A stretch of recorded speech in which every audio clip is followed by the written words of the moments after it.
কেন কাঁদতেছ আব্বা? কিয়ামতের দিন কি কেউ কাউকে চিনবে না? না, কেন? কে বলেছে তোমাকে? এমনি জিজ্ঞেস করতেছি।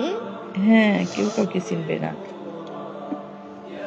তা আমি যদি জাহান্নামে যাই, তুমি যদি জান্নাতে যাও, আমি যদি জান্নাতে যাই, তুমি যদি জাহান্নামে যাও, তাহলে আমরা সবাই আলাদা থাকবো না? হ্যাঁ, আলাদা থাকবো, কিন্তু আব্বা ভালো কাজ করতে হবে যাতে আমরা সবাই জান্নাতে যাই। এই জন্য কাঁদতেছো তুমি? কেউ কাউকে চিনবে না এই জন্য?